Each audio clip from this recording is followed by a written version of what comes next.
जय हिंद दोस्तों। Class today के डिजिटल प्लेटफॉर्म पे आप सभी लोगों का स्वागत है। इस उम्मीद के साथ कि आप सभी लोग स्वस्थ होंगे, मस्त होंगे, बहुत ही अच्छे से अध्ययन कर रहे होंगे, है ना। चलिए फटाफट जो है कि अभी जो क्लास चल रही थी उसमें लाइट कट गई थी। लाइट कटने की वजह से प्रॉब्लम्स आ गई थी, तो अभी फिर से इसको जो है कि बीच से ही रिकॉर्ड करना पड़ रहा है ना। तो ये एक्चुअली आपका यानी कि ये आपका जो प्रेसिडेंट और वाइस प्रेसिडेंट का जो क्लास है उसका आपको दूसरे पार्ट के रूप में मिल जाएगा। मतलब ये हुआ कि इसके अब दो पार्ट होंगे। जो पहले लेक्चर का एक ही पार्ट होना था,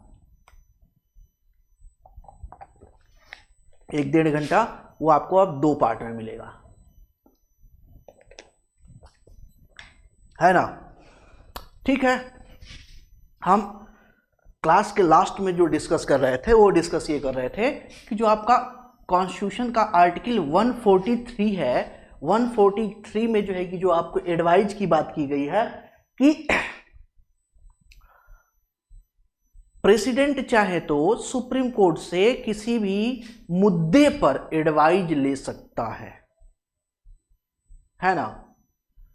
लेकिन अगर मुद्दा कोई ऐसा हो जो आज़ादी से पहले का हो तो इस तरह के मुद्दे पे सुप्रीम कोर्ट जो है कि एडवाइज दे, वो कंपलसरी नहीं है। वो सुन लेगा प्रेसिडेंट की बात को और चाहे तो वो एडवाइज देगा, अगर नहीं मन है, मूड खराब है तो एडवाइज नहीं देगा। ये उसका जो है कि पूरी प्रोसेस थी। अगर मान लो वो एडवाइज दे दिया तो एडवाइज दे देने के कंडीशन में जो प्रेसिडेंट है ये कंपलसरी नहीं है कि वो आपका एडवाइज क्या करेगा, मानेगा। ठीक है, ये भी बात हमने प्रॉपर देखी थी। अब यहाँ पे एक जो है कि आपका थोड़ा सा प्रॉब्लम्स आ गया है जिसके बारे में हम डिस्कस कर रहे थे। वो ये डिस्कस कर रहे थे कि जो तमिलनाडु गवर्नमेंट है, तमिलनाडु गवर्नमेंट का जो है कि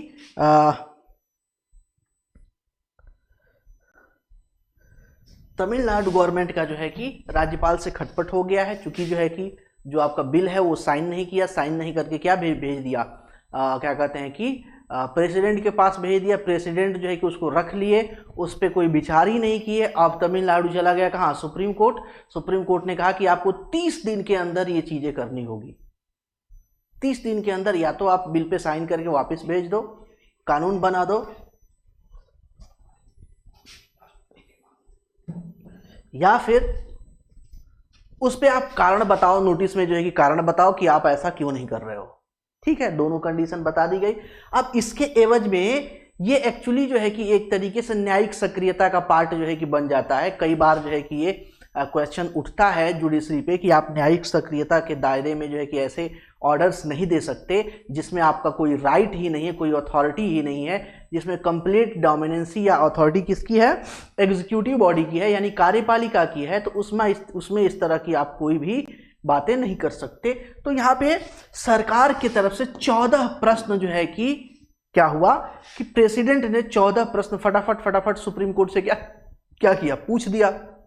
इसी के बारे में हम डिस्कस कर रहे थे। और वो 14 प्रश्न जो देखेंगे ना, 14 प्रश्नों की जो लिस्टिंग देखेंगे, तो 14 प्रश्नों की लिस्टिंग में देखा जाए तो ये बहुत नॉर्मल से क्वेश्चंस लग रहे हैं, बहुत इजी। ऐसा लगता है कि हाँ ना में जवाब दिया। जो एक कॉमन मैन है, कॉमन मैन को लगता है कि यार ठीक तो है, कोई दिक्कत नहीं है, हाँ ना में जवाब दे सकते हैं। बट ये कोई एग्जाम का ऑप्शनल जो टाइप का क्वेश्चंस नहीं है कि हाँ ना में टिक मार्क कर दिए हो गया। ये एक्चुअली देखने में बहुत ही सिंपल और सरल प्रश्न लग रहे हैं, बट इसमें देखा जाए तो ये बहुत टेक्निकल चीजें हैं, इसमें बहुत टेक्निकल बातें की गई हैं। हालांकि स्टार्टिंग के क्वेश्चंस कुछ और थोड़े सरल हैं, बट लास्ट में जाते जाते देखेंगे कि बहुत गंभीर मुद्दों पे जो है कि बातें की जा रही हैं, बहुत गंभीर प्रश्न खड़े किए जा रहे हैं जुडिशरी के ऊपर। जैसे अब देख लेते हैं, जब राज्यपाल के सामने कोई बिल आता है तो उसे पास कौन कौन से संवैधानिक, पास करने के कौन कौन से संवैधानिक विकल्प हैं। ठीक है भाई, पास करने का संवैधानिक विकल्प एक ही तो है कि राज्यपाल उस पर सिग्नेचर करेगा और कानून बन जाएगा। दूसरा कोई विकल्प है क्या? दूसरा विकल्प नहीं है। ठीक है, क्या राज्यपाल फैसला लेते समय मंत्रिपरिषद की सलाह से बंधे हैं? भैया बंधे नहीं है, है ना। हालांकि एक रोक है कि आप कार्य करेंगे मंत्री परिषद के सलाह से ही कार्य करेंगे, आप ही काम करेंगे लेकिन मंत्री परिषद के सलाह से काम करेंगे। यहाँ पे बहुत ज़्यादा बाध्यता टाइप की नहीं है, हाँ एडवाइजरी रूप में जो है कि चीज़ें हैं, है ना। क्या राज्यपाल के फैसले को अदालत में चुनौती दी जा सकती है? बिल्कुल दी जा सकती है, ऐसी बात नहीं है कि चुनौती नहीं दी सकती, या न्याय ये इसे जुडिशरी रिव्यू की तरह जो है कि देखा जा सकता है।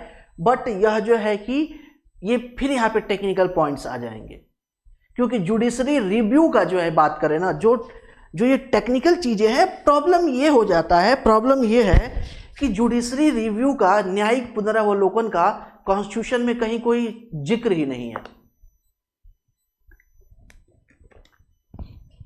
कॉन्स्टिट्यूशन में ये बात कहीं लिखी ही नहीं है कि न्यायपालिका कानून को चेक कर सकती है, इस तरह का कोई प्रोविजन है ही नहीं।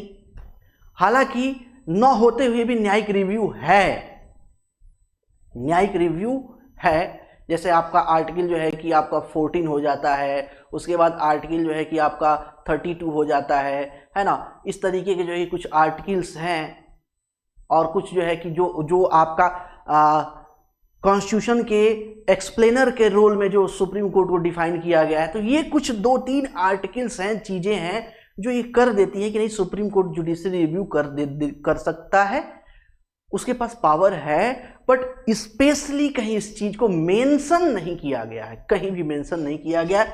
तो यहाँ पे देखेंगे तो जो आपके जितने भी आपके कानून के जानकार हैं वो 2 धड़ों में बट जाते हैं। कुछ लोगों का मानना होता है कि ठीक है यार हो सकता है, कुछ लोगों का मानना कि नहीं हो ही नहीं सकता, क्योंकि जो है कि ये संविधान में लिखा ही नहीं हुआ है। ठीक है, तो दोनों चीजें हैं, यहाँ पे अपना अपना सबका पक्ष है। क्या आर्टिकल 361 राज्यपाल के फैसले पर न्यायिक समीक्षा को पूरी तरह रोक सकता है? अब यही न्यायिक समीक्षा है, आर्टिकल 361।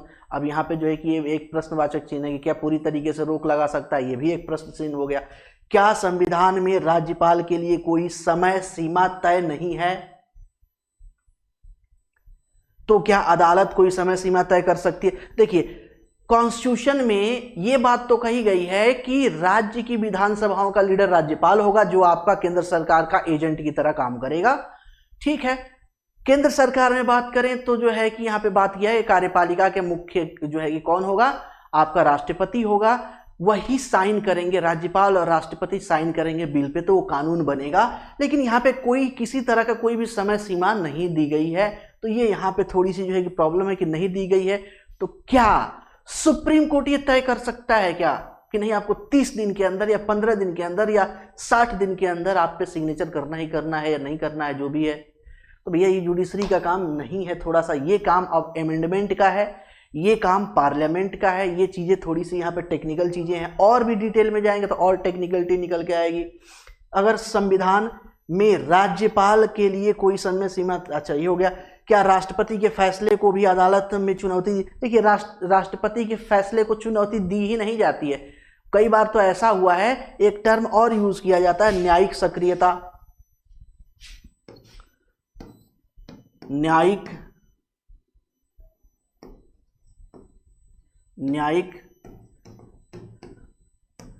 सक्रियता, या इसी को न्यायिक अति सक्रियता भी बोलते हैं, एक और टर्म आता है। अब इसमें क्या होता है कि जो एग्जीक्यूटिव का काम होता है, एग्जीक्यूटिव का जो काम होता है वो जुडिशरी करने लगती है। तो ये जो बात की जा रही है कि आप समय सीमा तय कर रहे हो राज्यपाल के लिए, राष्ट्रपति के लिए, ये अमेंडमेंट का काम है, कॉन्स्टिट्यूशनल अमेंडमेंट का काम है, ये पार्लियामेंट का काम है, जुडिशरी का काम नहीं। इसे बोलते हैं न्यायिक सक्रियता के अंतर्गत ये आ जाएगा, है ना। क्या राष्ट्रपति को सुप्रीम कोर्ट से राय लेना अनिवार्य? जरूरी नहीं है, मर्जी है, लेना चाहे नहीं लेना चाहे उसकी मर्जी। सुप्रीम कोर्ट मर्जी जो है कि राय देना चाहे नहीं देना चाहे, एडवाइज उसकी मर्जी। एडवाइस दे भी दिया, प्रेसिडेंट माने ना माने उसकी मर्जी। ये चीजें यहाँ पे जो है थोड़ी सी। क्या राष्ट्रपति और राज्यपाल के फैसले पर कानून लागू होने से पहले ही अदालत में सुनवाई की जाए? भाई कानून बना है नहीं, पहले ही कानून पे सुनवाई हो सकती है? ये बड़ा प्रश्न है एक और। ठीक है, क्या सुप्रीम कोर्ट आर्टिकल 142 का इस्तेमाल करके राष्ट्रपति या राज्यपाल के फैसलों को बदल सकता है? ये भी एक समस्या है। तो इस तरीके से देखा जाए तो लगभग जो है कि राष्ट्रपति के राष्ट्रपति का जो है कि 14 प्रश्नों की एक लिस्टिंग डाल दी गई, किस पे? सुप्रीम कोर्ट पे। भैया बताओ, अब इसको जस्टिफाई करो, तुम अपना एक्सप्लेनेशन दो। और सारा मुद्दा उठा कहां से है? तमिलनाडु से। तमिलनाडु में कुछ ऐसे बिल लाए गए जो नेशनल इंटरेस्ट या कह लीजिए कि इंटीग्रिटी के अगेंस्ट में लगे राज्यपाल को, और लगे तो उन्होंने वो बिल उठा के भेज दिया कहां? प्रेसिडेंट के यहां। प्रेसिडेंट ने उसे होल्ड कर लिया, भेजा ही नहीं वापस, तमिलनाडु चला गया सुप्रीम कोर्ट। अब ये सारी समस्या, ये सारा खेल जो है कि यहां पे हो गया है। ठीक है, अब आगे फटाफट चलते हैं। भारत के तीसरे व्यक्ति के रूप में, तीसरे राष्ट्रपति जाकिर हुसैन, कार्यकाल की दृष्टि से देखा तो भारत के तीसरे राष्ट्रपति कौन है? आपके डॉक्टर एस सर्वपल्ली राधाकृष्णन, यानी कि एस राधाकृष्णन जी, है ना। चलिए आगे चलते हैं। अब ये फटाफट जो है कि इसको देख लेते हैं।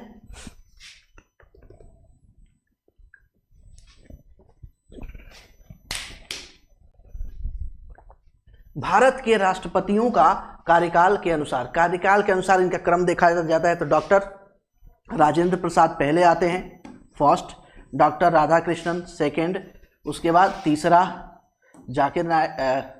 जाकिर हुसैन, चौथा बीबी गिरी, और पांचवा फखरुद्दीन अली अहमद, पांचवा। ये शख्स जो है कि ये प्रॉपर क्रोनोलॉजी है, इसको थोड़ा याद रखिएगा, क्योंकि ये क्रोनोलॉजी कभी कभी जो है कि एग्जाम्स में पूछ ली जाती है कि क्रोनोलॉजी में बताइए या दूसरे प्रेसिडेंट कौन थे, तीसरे प्रेसिडेंट कौन थे। देखो तीसरे तक तो अभी प्रश्न नहीं पूछा जाता है, क्योंकि ये ट्रेंड रहा है एग्जाम्स में कि प्रथम ही पहले पूछा है, लेकिन अब ये ट्रेंड रहा तो बच्चों ने भी रट लिया तो उन्होंने पहले को छोड़ के दूसरा पूछना शुरू कर दिया, है ना। तो ये चीज थोड़ा सा ध्यान देने वाली। एपीजे अब्दुल कलाम, भारत के मिसाइल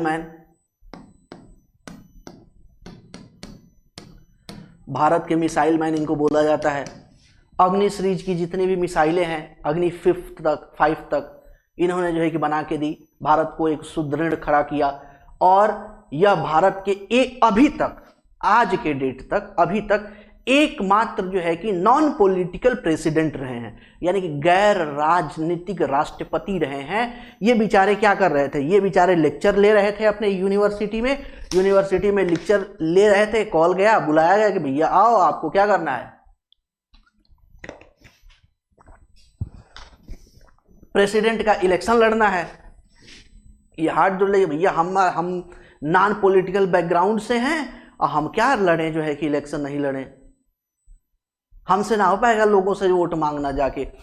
कांग्रेस पार्टी की सरकार थी, कांग्रेस पार्टी ने कही कुछ नहीं करना है आपको, बस नॉमिनेशन देना है, अपना नॉमिनेशन फॉर्म भर दो, बाकी हम सारी चीजें देख लेंगे। और बाकी सारी चीजें देख लेंगे तो उन्होंने जो है कि खड़ा कर दिया एपीजे अब्दुल कलाम को, राष्ट्रपति बना दिया। अभी तक के इतिहास के पहले जो है कि यानी एकमात्र जो है कि नॉन पॉलिटिकल प्रेसिडेंट के रूप में ये निकल के आते हैं। प्रथम महिला उम्मीदवार जिसने राष्ट्रपति का चुनाव लड़ा, लक्ष्मी सहगल। ये भी इंपॉर्टेंट है, लक्ष्मी सहगल जो है कि देखिए प्रथम महिला प्रेसिडेंट पाटिल जी हैं, दूसरी मुर्मू जी हैं, और प्रथम जो है कि आपकी कैंडिडेट कौन है? तो लक्ष्मी सहगल, जिन्होंने प्रेसिडेंट का इलेक्शन लड़ा था बट हार गई थी, प्रेसिडेंट नहीं बन पाई थी। कानून व्यवस्था भंग होने की स्थिति में भारत में आपातकाल नहीं लगाया जा सकता है। अब देखिए इस तरीके से भारत में जो नेशनल जो राष्ट्र के पूरे भारत में कानून व्यवस्था भंग होने की स्थिति में जो है कि राष्ट्रीय आपातकाल नहीं लगाया गया है, ऐसा कोई मेंशन कॉन्स्टिट्यूशन में है नहीं। हाँ, सशस्त्र विद्रोह की बात की गई है कि इस तरह की स्थिति में, हाँ, राज्यों में कानून व्यवस्था भंग होने की स्थिति में राज्य में राष्ट्रपति शासन प्रेसिडेंशियल रूल लगाने का जो है कि नियम है, बट देश में प्रेसिडेंशियल रूल लगाने के लिए जो है कि जरूरत ऐसा कुछ नहीं है ना। ठीक है,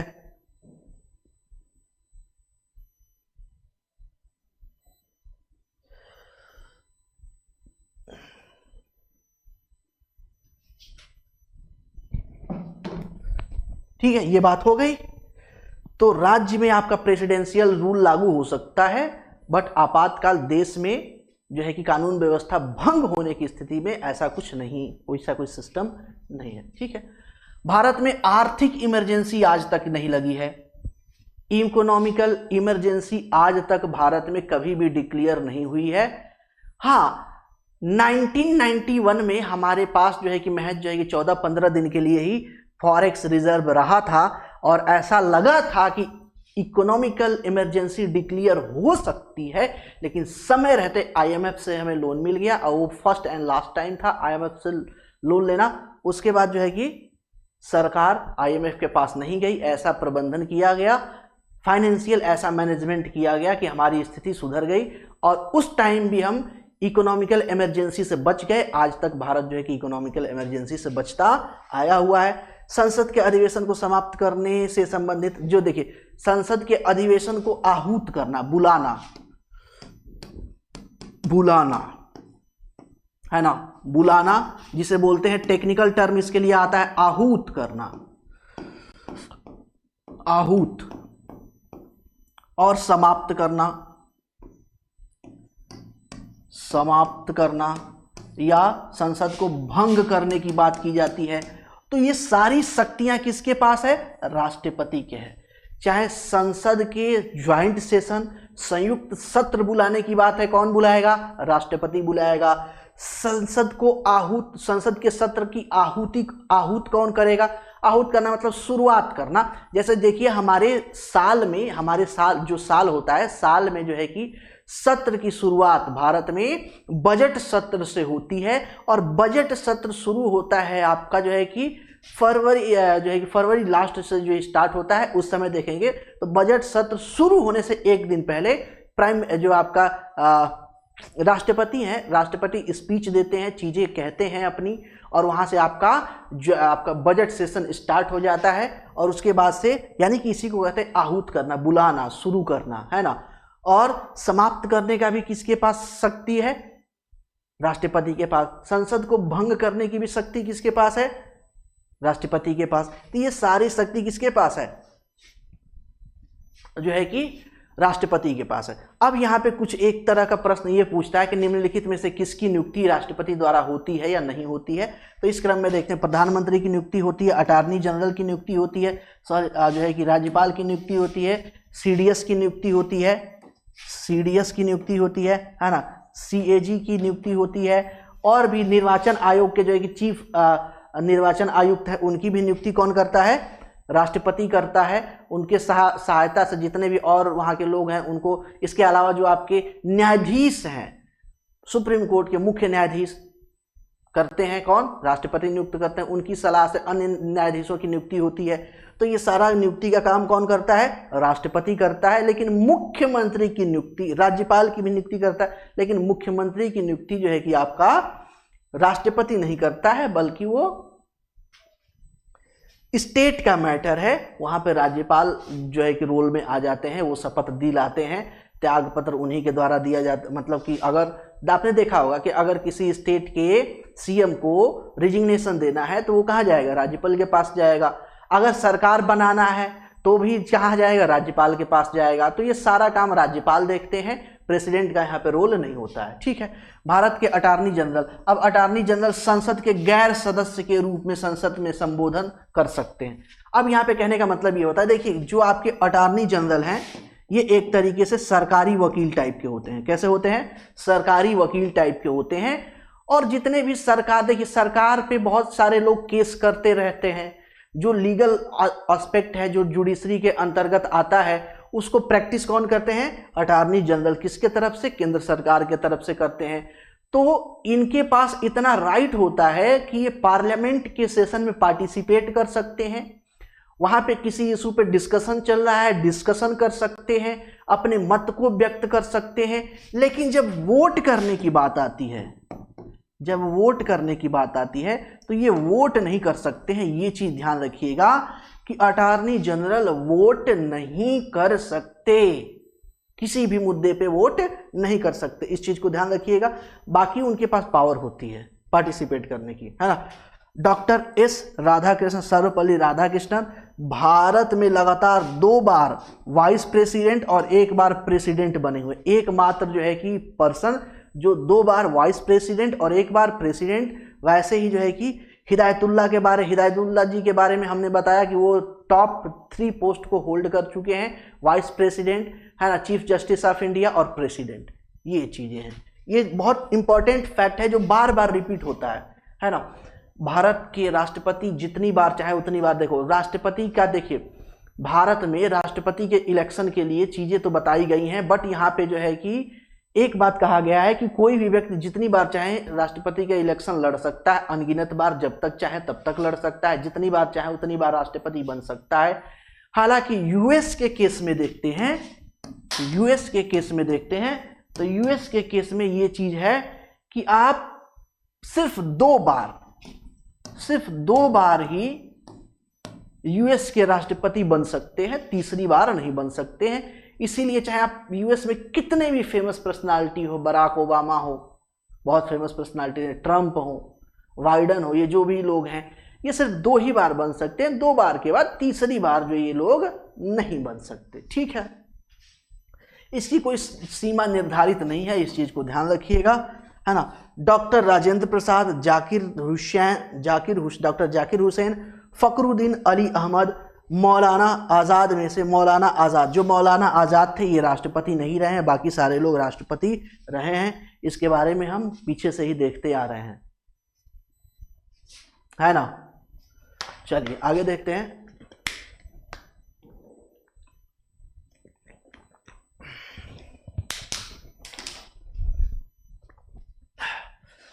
भारत के एकमात्र जो है कि राष्ट्रपति डॉक्टर सर्वपल्ली राधाकृष्णन, ये फिलोसफर थे। बेसिकली ये, इनके पास 2-3 तो डॉक्टरेट की डिग्री थी, पीएचडी की डिग्री थी, बहुत अच्छे शिक्षाविद थे, है ना। और ये भारत के एकमात्र फिलोसफर टाइप के जो है कि प्रेसिडेंट रहे हैं, इस चीज को भी ध्यान रखिएगा। महाभियोग के बारे में मैंने बताया, एक बार और देख लेते हैं महाभियोग के बारे में। क्या आर्टिकल 61 के तहत राष्ट्रपति पे महाभियोग लगाया जा सकता है। महाभियोग लगाने के लिए जो कारण होंगे, रीजन होंगे, वो 2 होंगे, या तो वायलेशन ऑफ कॉन्स्टिट्यूशन या तो वायलेशन ऑफ ओथ, यानी कि या तो ओथ के वायलेशन में जो पद और गोपनीयता की शपथ लिए हैं उसका वायलेशन कर दें, कोई भारत का जो है कि ऐसा सीक्रेट लीक कर दें किसी के इन्फ्लुएंस में आके, है ना, या फिर कॉन्स्टिट्यूशनल वायलेशन कर दें, तो इस कंडीशन पे उन पे इम्पीचमेंट यानी कि जो है कि महाभियोग लाया जाएगा। महाभियोग लाया जाएगा तो महाभियोग लाने से जो है कि के टाइम जो है कि 14 दिन पहले जो है कि उनको बताना पड़ता है कि आप देख लीजिए, और उसके बाद जो है कि वहाँ पे आता है। अच्छा, आएगा कहाँ पे? तो पार्लियामेंट के दोनों जो आपके हाउस हैं, लोकसभा और राज्यसभा, दोनों में से कहीं पे भी लाया जा सकता है, इसमें कोई रिस्ट्रिक्शन या बाउंडेशन नहीं है। हाँ, अगर वाइस प्रेसिडेंट के अगेंस्ट अगर इम्पीचमेंट आ रहा है तो वो सिर्फ और सिर्फ राज्यसभा में आएगा। अगर वाइस प्रेसिडेंट से रिलेटेड कोई इम्पीचमेंट आ रहा है, महाभियोग की प्रक्रिया उस पर चालू की जा रही है। देखिए, इम्पीचमेंट जो टर्म है ना, वो सिर्फ प्रेसिडेंट के लिए यूज किया जाता है, वाइस प्रेसिडेंट के लिए महाभियोग की प्रक्रिया यूज किया जाता है, महाभियोग जैसी प्रक्रिया। ऐसे ही जो है कि आपके देखिए जो चीफ जस्टिस होते हैं, चीफ जस्टिस ऑफ इंडिया, व अदर जस्टिस हैं जो आपके जजेज हैं, उस पर जो है कि इस तरह की प्रक्रिया से उनको हटाया जा सकता है, बट उसमें भी पहले बताना पड़ता है, तो उसे महाभियोग की प्रक्रिया से हटाया जाएगा, ऐसा कहा जाता है, महाभियोग से नहीं हटाया जाएगा। ये थोड़ा महाभियोग जो टर्म है, जो इम्पीचमेंट टर्म है, बेसिकली सिर्फ यूज होता है प्रेसिडेंट के लिए, ठीक है। तो इस चीज को ध्यान रखिएगा। ये सारी बातें मैंने आपको बता दी है ना। चलिए आगे चलते हैं नेक्स्ट। हाँ जी, किसी भी सदन में हो सकता है, हो गया महाभियोग का आरोप। देख लीजिए क्या बोला जा रहा है, राष्ट्रपति पर संसद के किसी भी सदन के द्वारा महाभियोग का आरोप लगाया जा सकता हो, तो गया, इसके डिस्कशन कर ली। हाँ, यह चीज है कि जो राष्ट्रपति का पद है, राष्ट्रपति का पद जो है कि 6 महीने से ज्यादा रिक्त नहीं हो सकता। जैसे ही जो है कि क्या कहते हैं कि खाली हुआ राष्ट्रपति का पद, वैसे ही जो है वहां पे जल्दी से इलेक्शन करा के राष्ट्रपति का पद जो है कि भरा जाना। अब खाली कैसे होगा? या तो उनका कार्यकाल क्या हो जाए, कार्यकाल समाप्त हो जाए, मृत्यु हो जाए, है ना, या क्या कर दे, स्वतः ही त्याग कर दे, रिजाइन दे दे, या एक और कंडीशन है महाभियोग के कंडीशन में, महाभियोग की कंडीशन में। ये 4 कंडीशन ऐसी है, 4 कंडीशन ही है जिस कंडीशन में प्रेसिडेंट का जो पोस्ट है वो खाली हो सकता है। एक तो कार्यकाल समाप्त हो जाए तो उनका पोस्ट खाली हो जाएगा, इलेक्शन कराना पड़ेगा।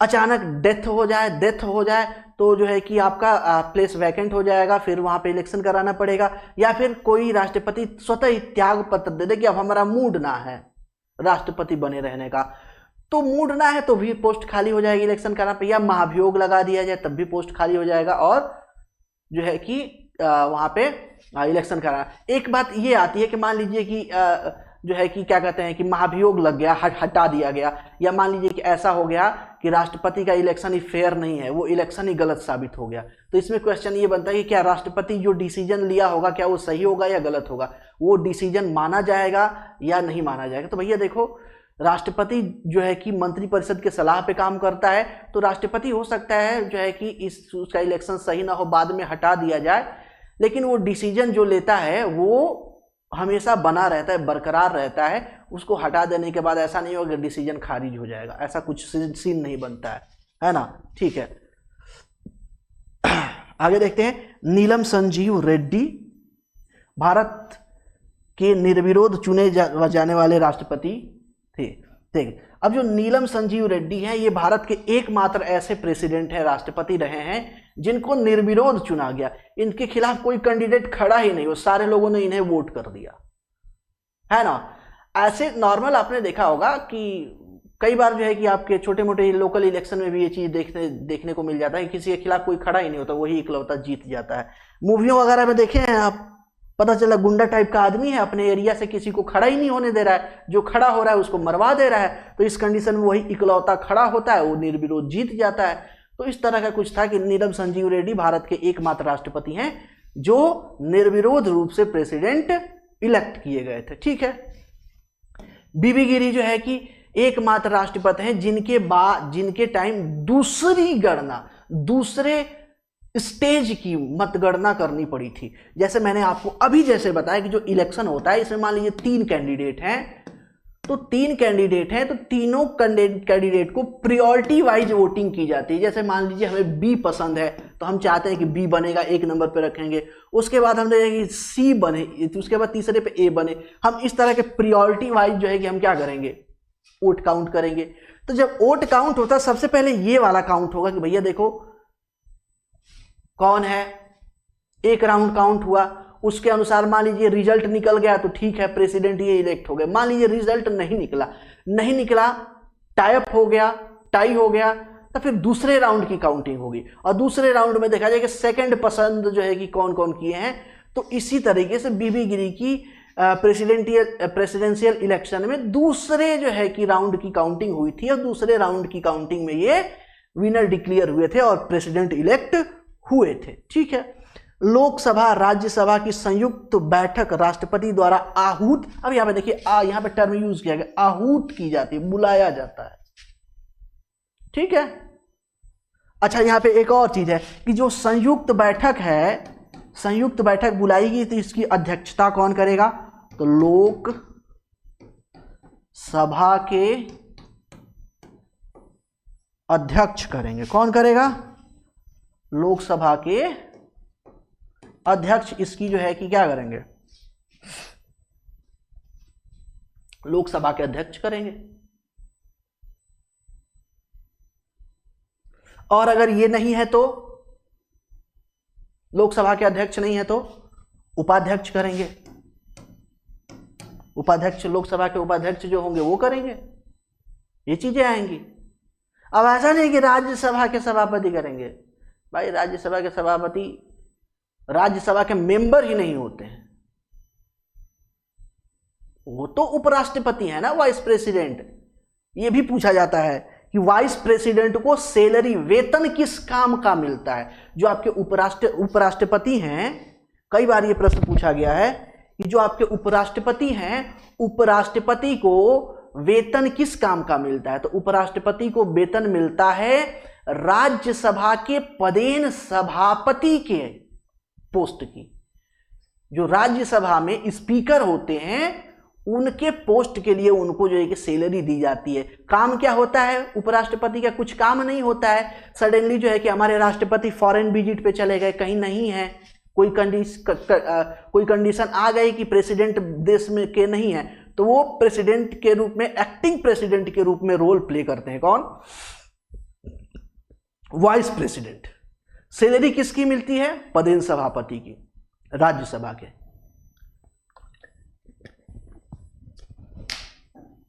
ये प्रॉपर सीन होता है ना। अब यहां पे आगे देख लेते हैं। अनुच्छेद 123 में राष्ट्रपति की अध्यादेश जारी करने की शक्तियां हैं। अब देखिए, अध्यादेश एक तरीके से कह लीजिए कि ऑर्डर है, ऑर्डर है, ये है ना, एक तरीके का ऑर्डर है। और ये इसलिए हमें हमारे कॉन्स्टिट्यूशन में डाल दिया है कि भाई देखो यार, ऐसी बात है कि मान लीजिए कि कभी जो है ना संसद, जो पार्लियामेंट है, पार्लियामेंट जो है कि वर्किंग में नहीं है, तो इस कंडीशन किसी कानून की जरूरत है इस समय, तो उस समय अध्यादेश के, ऑर्डिनेंस के माध्यम से, अध्यादेश के माध्यम से उस कानून को हम ले आएंगे। और वो कानून मान्य कितने समय के लिए होगा? 6 माह के लिए। कितने समय के लिए मान्य होगा? 6 माह के लिए मान्य होगा।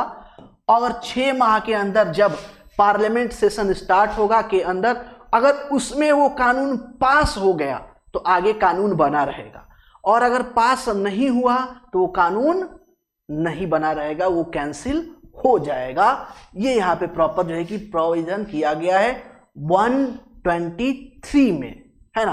अब यहां पे देखिए, उपराष्ट्रपति का निर्वाचन संसद के दोनों सदनों के सदस्यों द्वारा किया जाता है। देखिए, अब अगर हम इलेक्शन की बात करें, वाइस प्रेसिडेंट की इलेक्शन की बात करें, तो जो प्रोसेस और जो सारे टर्म्स एंड कंडीशंस और एलिजिबिलिटी, योग्यता प्रेसिडेंट के इलेक्शन के टाइम रहा, वही सारी चीजें वाइस प्रेसिडेंट के टाइम में रहेगा,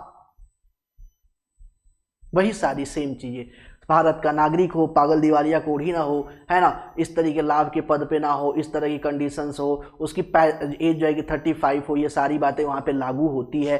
वैसे ही जो है कि आपका जैसे प्रेसिडेंट का इलेक्शन होता है, वैसे वाइस प्रेसिडेंट का जो है कि इलेक्शन सेम पैटर्न पे, सेम जो है कि तरीके से होता है, सेम चीज़ें होती हैं, है ना।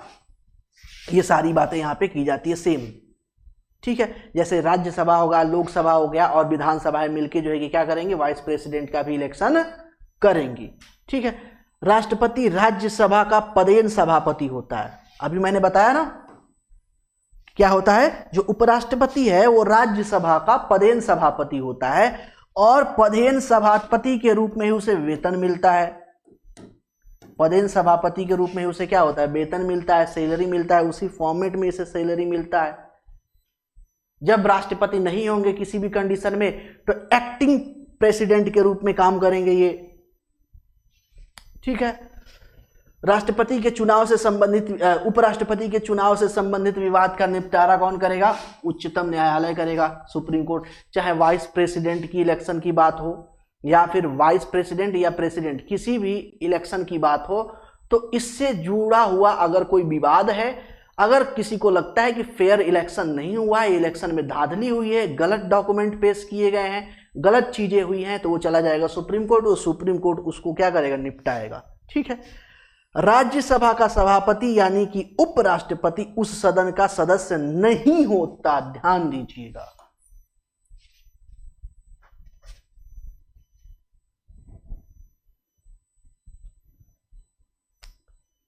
चूंकि जो उपराष्ट्रपति वो इलेक्ट हुआ है उपराष्ट्रपति में, चूंकि उपराष्ट्रपति का कोई प्रॉपर वर्क नहीं है, तो उसे बिठा दिया कहाँ, राज्यसभा में। और राज्यसभा के पदेन सभापति के रूप में बैठा दिया गया, वो स्पीकर के रूप में वहां पे बैठा दिया गया।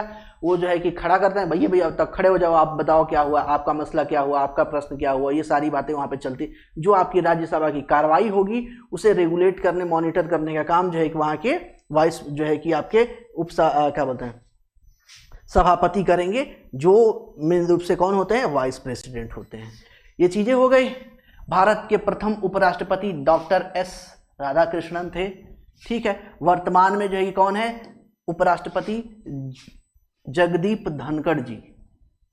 ये कब इलेक्ट हुए हैं, तो 27 मई 2025 को जो है कि इलेक्ट हुए हैं। चलो भैया ठीक है, सॉरी इलेक्ट नहीं हुए हैं यहाँ पे, मतलब कि मतलब अभी तक के डेट का मतलब ये है कि अभी तक के डेट में ये जो है कि जगदीप धनखड़ जी है कि वाइस प्रेसिडेंट हैं, ठीक है। उपराष्ट्रपति अपना त्यागपत्र राष्ट्रपति को सौंपेगा। सेम जैसे था कि राष्ट्रपति को त्यागपत्र अगर देना है, रिजिग्नेशन देना है, तो किसे देगा, वाइस प्रेसिडेंट को देगा, और वाइस प्रेसिडेंट उसे हाउस में यानी कि लोकसभा और राज्यसभा में रखवाएगा। सेम वैसे ही अगर आपको वाइस प्रेसिडेंट को रेजिग्नेशन देना है तो वाइस प्रेसिडेंट रेजिग्नेशन की कहां किसे देगा, तो प्रेसिडेंट को देगा, और वो प्रेसिडेंट जो है कि क्या होगा, अब संसद में रखवाएगा उस चीज को। उपराष्ट्रपति का कार्यकाल 5 वर्ष का होता है। ये मोटा मोटा चीजें जो है कि हो गई, और ये जो है कि आज के क्लास का जो है कि लास्ट जो है कि आपका सीन हो गया है ना। इसके बाद हमें पार्लियामेंट देखना है, पार्लियामेंट देखा जाएगा, ठीक है। तो ये क्लास कंप्लीट हो गया। आज की क्लास में इतना ही रहने देते हैं। ये आपका पूरा प्रेसिडेंट और वाइस प्रेसिडेंट का टॉपिक कंप्लीट हो गया। मिलते हैं आपसे नेक्स्ट क्लास में। आज के लिए धन्यवाद।